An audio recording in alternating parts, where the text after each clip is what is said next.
د کهانې په شروعات کې په ساوث افریقا کې په یو وړوکي شان فارم کې یو ماشوم پیدا شي چې هغه له پیټر کید نوم کیدی او هغه ته ټولو د مینې نه پیږي وي او داغه د پیدا کېدو نه مخکې داغه پلار مړ شي چې د دې د وجې داغي په خاندان باندې ډېر مصیبتونه راشي. اوس کلونه پس دینه خو د حادثه یې رشي خو د دې په فارم کې چې کم زناوران دي هغه کې یو بیماری پیلاو شي چې د دې د وجې هغه زناوران مړ شي. خو د پیکې مور چې دا وویني نو هغه ډېره زیاته صدمه کې شو. هغه دا وایي چې زه د فارم هغه څه خیال نشم ساتل چې څنګه د پیکې پلار بساتو او د پیکې مور نه غوښتل چې د پیکې سبق خراب شي او هغه یو بورډینګ سکول ته ولېږي او دا سکول داسې خلک چلی چې هغه د یورپ نه راتښتېدلي افریقې ته او هغه د حبشي یعنی دا تور خلک خو د ځان نه کم ګڼي خو هغه سره سره هغه د انګریزانو نه ډیر زیات نفرت هم کوي. او په لومبۍ ورځ پیکې د تاریخ په کلاس کې کینی چې هغه کې ورته دا ټیچر وایي چې څنګه د انګریزانو او د افریقې د خلکو په منځ کې جګړه وه او هغه ورته دا کہانی داسې بیانوي چې څنګه د انګریزان ډیر ظالمان خلک وو. خو دلته پیکې ته دا احساس وشي چې هغه یو واحد په دې کلاس کې داسې دی چې هغه برټشر دی او د دې ټول کلاس دا واړو پیکې ته د نفرت په نظر ګوري او دې کې اچانک د پیکې د شاته یو الک ناست دي چې هغه ډایرکټ د پیکې په مخ باندې لاړې ورتو کی او د پیکې د پاره اوس ډیر د نفرت ماحول جوړ شو او را روان ورځې به د لپاره ډیر د مشکلاتو نه ډکې وي. او دې کې یو وولټا نومي شیطانی الک هغه پیکې پسې واشروم ته لاړ شي او هغه چیړي او هغه ونیسي او امتیاز پیو کی چې دې سره پیکې په زړه کې ډیر زیاته یره پیدا شي هغه به د یره د وجې په بیډ کې امتیاز کولی او دا هر څه کافی نه چې دې کې د پیکې مور مړ شي او اوس ور پیکې بوزي او پیکې ډیر زیات خفوي او هغه ځان سره دا وایي چې اخر ما مور یوازې ولې پرېښوده کوم هغه یوازې نه و پرېښې نو هغې ته به د ژوندي اوسېدو یو سهاره خو به میلو وه او د پیکې په خاندان کې صرف د هغه نیکه بد شوی دی چې هغه هم په یو بل ملک کې وي او پیکې دې ښځې ته ټوله قصه وکړي چې څنګه سکول کې ما سره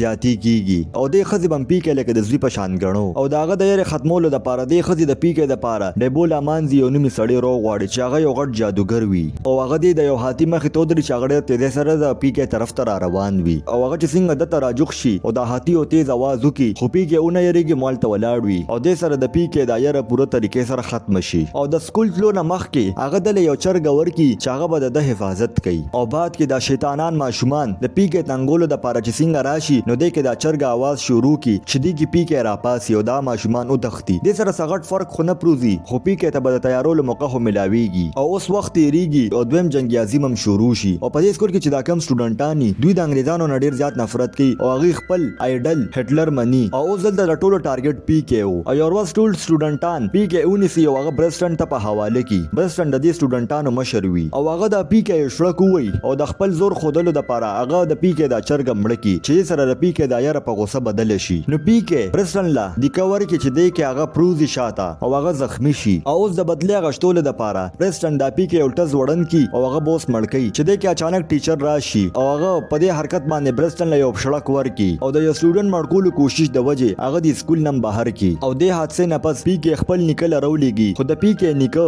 د پیکې ذمہواري اخیستو لپاره لا تیار نو هغه پیکې یو ډوګ نومي سړي ته په حواله کی او ډوګ د هټلر په راج کې د جرمني نه راتښتېدلی و ځکه چې د هټلر فوجانو د دې خاندان مړ کړی او اوس په دې دنیا کې د دې دواړو څوک هم نشته او دوی د ټیچر سټوډنټ نه کله پریوار جوړ شو دوی ته پته مو نه لګېده او ډوګ پیکې ته د زندګۍ ښودلو طریقې ښولې او زندګي ډېره ښه روانه د دې او یو ورځ د برټش فوجان راشي د ډوګ ګرفتارولو لپاره ولې چې ډوګ ورته نه ویل چې زه د جرمني یم دوی خو ډوګ په جیل کې واچي خو د دې جیل هډ او ګارډز چې کوم دي هغه هم د جرمن دي نو هغه دلې اجازت ورکړي چې تا سره پیکې ملاوېدي شي ولې چې هغه یوازې پن محسوس نه کړي او د دوی رشته په جیل کې هماغسې برقراره وي خو پیکې اوس هم خوشحاله نه ولې چې په سکول کې ماشومان هغه هغسې تنګوي. ډوګ دلته د پیکې په مسلې باندې ځان پوه کړي او هغه د ټریننګ دپاره یو ګیل نومي قیدي له ولېږي او ګیل هم لږ ټوله زندګي په جیل کې تېره کړې وي او اوس ګیل د پیکې د باکسینګ ټیچر جوړ شي او هغه دلته اوس ټریننګ ورکوي او ورته دا ووایي چې لومبۍ د خپل دماغ استعمالوه هغې نه پس د زړه خبره منه. اوس دلته ګیل د لومبۍ سیشن په بدله کې د ډوګ نه تمباکو غواړي نو هلته سرجنټ بورمن د ګیل دا خبره واوري او هغه بغیر د سوارننګ د دې له ټولو په مخ کې ووخي او دلته چې پیکې دا وګوري نو هغه په زړه کې سوچ کوي چې زه به ضرور دله تمباکو سره وړم.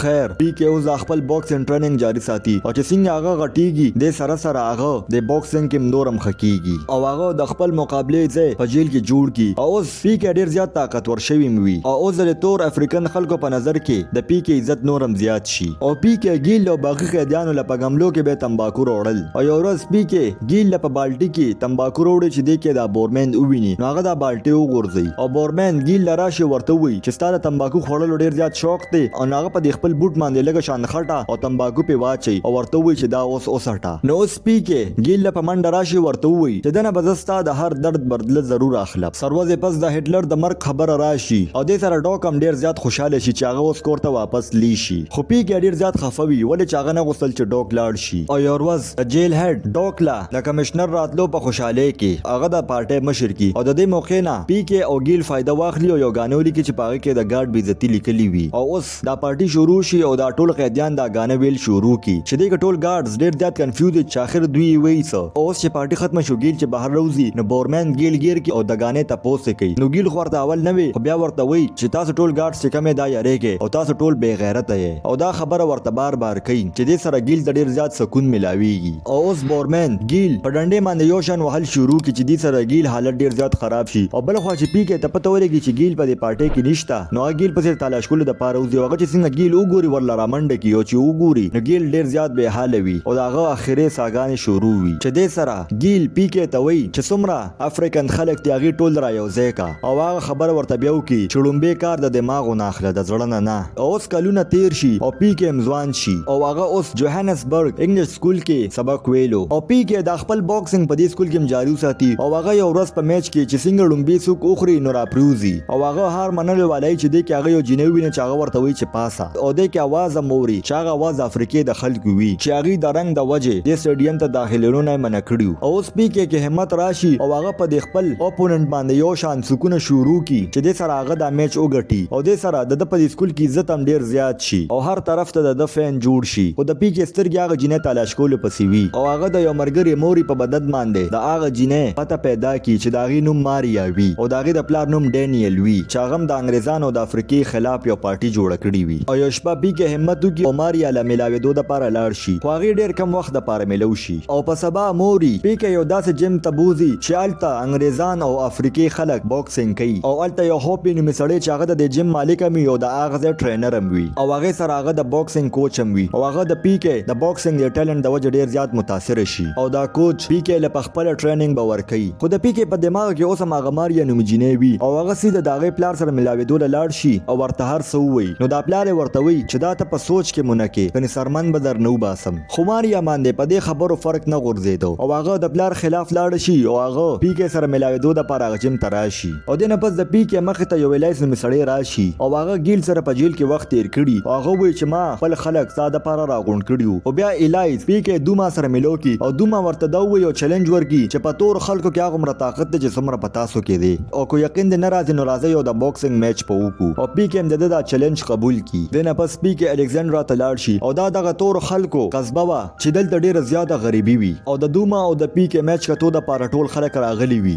او د دوی دا فایټ شروع وي او دا دوانه کې لاړیان ډیر زیات خوي خو په دې کې په دوما زوره ور وي او هغه پیګه له یو څوک ورکه چې دی کې پیګه راو ورځيږي خو پیګه هم هار منلو والا نه وي او اوس دویم راوند شروع شي خو پیګه دویم راوند هم د دوما نه بیلی خو پیګه ته د ورګوټي واډه غر سره یاد شي او هغه دا سوچ کوي چې زه به هار کلم نه منم او هغه را پاسي او پیګه لا ته داسې سکون ورکه چې هر یو څوک د یو بل نه ایزوي چې د سره دوما راو ورځيږي او الته د پیګه په ګټلو باندې دا ټول خلک خاموش وي ولې چې دا ټول خلک د دوما سپورټر وو او هغه را پاسي یو د پیګه لاسونی سی او ټول ته وای چې دا یو اصلي جنگجو چې هغه کلم هار نه مني او دلته دا ټول خلک بچو شي او هغه ټول اوس پیګه خپل کس غني او پیګه ورته د ګیل باره کې خبرو کی او ورته وای چې هغه یو ډیر ښه انسان او هغه په جیل کې دا تور خلک را یو ځای کړیو اوس پیګه د خپل سکول ته واپس راشي او هغه د ماریا ته ټوله کہانیو کی چې د الکساندرا خلکو باندې څومره مشکلات دي او اوس پیګه الکساندرا ته واپس راشي او هغه د دوما سره د ماشومانو له ټریننګ ورکي او یو ورځ پتلو تلو کې هغه وګوري چې یو غټ لاین باتروم ته لګیدلی وي ولې چې حکومت صرف دوی له یو باتروم جوړ کړی دی او هغه ته دام پته لګي چې په دې ځای کې صرف 2% خلکو تعلیم کړی دی او هغه دا سوچ کوي چې تر اوسه پورې خو زه په مزو کې او اوس دوما د پیګه ته وایي چې ته د ماشومانو ته انګلیش خودل شروع کا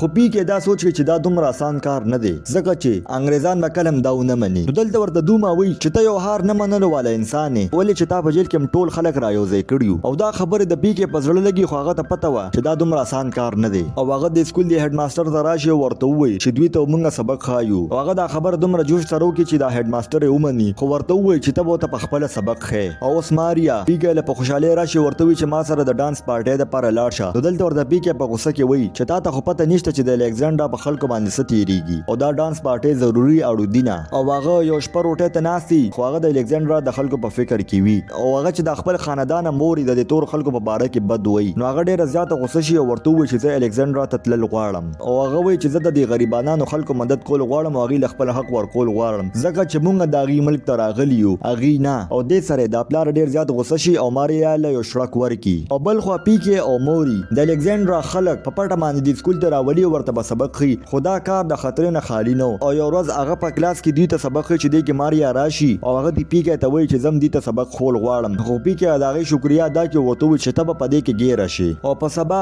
پیکې د هډ ماسټر افیس ته راوغواړي په سکول کې کرنل بورډها او بریټین هغوی دې منع کړي چې د افریقې د خلکو ته سبق مه ښایه او دا دواړه هغه کسان چې په ورکوټوالي به پیکې ډېر زیات تانګه او هغه دواړه په پولیس کې برتي وي او هغوی د ډینیل لپاره کار کوي او هغې سره سره بریټین د ډینیل او د پیکې جاسوسي هم کوي او په سبا د هډ ماسټر دې دواړه بیا راوغواړي او ورته ووایي چې تاسو اکسفورډ ته په سکالرشپ تللی شئ او اکسفورډ ته تلل د هر چا خوب وي خو دلته پیکې پوه شي چې دا ټول چال د ډینیل دی چې هغه د لارې نه لر کم او یو ورځ بریټین پولیسانو سره د هوپي جیم ته راشي چې هلته پیکې وي او هغه دا جیم سیل کول غواړي ولې چې د پیکې د سکول د حرکت د وجې او هغه اوس بغیر د څه وجې دوی وهل شروع کړي او اوس دلته پیکې پوه شي چې هغه حکومت سره جنګ نشي کولی او هغه د اکسفورډ یونیورسټۍ تلو دپاره فیصله وکړي او یو ورځ پیکې د جیم د مخې ته تېرېدو چې هغه هلته خپل کوچ وویني چې هغه پینټینګ کوي چې په هغې کې تور او سپین سړی جوړوي او هغه پیکې ته دا ووایي چې زه د چا نه هم نه یریږم او زما په جیم کې ټول به اتفاق سره اوسیږي خو د شپې په ټایم کې بریټین د خپل پولیسانو سره راشي او دا ټول د جیم نه راوباسي او د جیم ته اور ورته کړي او هوپي هم ګرفتار کړي چې دې سره هوپي پیکې ته وایي چې خپل مقصد به کله هم نه پرېږدي او د هوپي د خبرې مطلب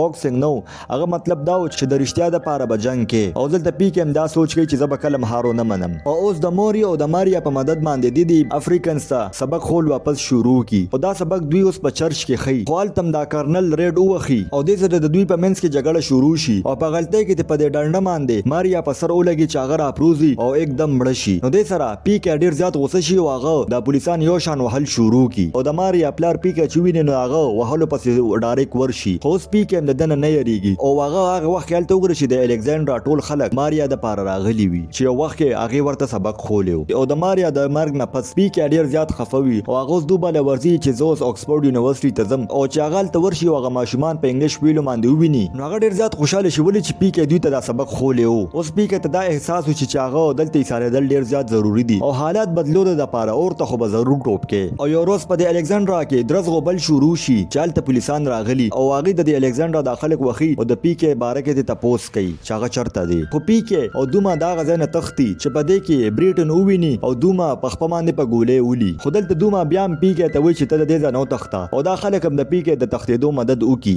او د دوما په دې خپه کې ګولۍ وتې وي د دې د وجې د هغه حالت ډېر زیات خراب نه او دلته چې دوما دا کرنل بوټا وویني نو هغه ډېر زیات غوسه شي چې دې کې دوما یو غشي اوچت کړي او دا کرنل پې ولي چې دې سره ډایرکټ د هغه مرګ وشي او بل خوا بریټن ایلیس مړکوله والا چې په دې کې په پیکې حملو کړي اوس پیکې ته موقع میلو شي له ټول هر څه بدلا غشتلو او هغه د بریټین ډېر زیات ووخي او اوس بریټن ته موقع میلو شي نو هغه دا پسټل راوچت کړي او چې څنګه په پیکې ولي چې په دې کې په دوما راشي او په یو ډنډه باندې په مخ ووایي چې هغې سره بریټین هم مړ شي او آخر کار دوما او پیکې بچ شي او هغې پورې واده وکړي چې تر څو پورې دوی دا خلک را یو ځای کړي ني او دې سره دا کهاني ختمه شي که ستاسو دا کهاني خوښه شوې نو دا ویډیو در سره لایک کړئ او چینل در سره سبسکرایب کړئ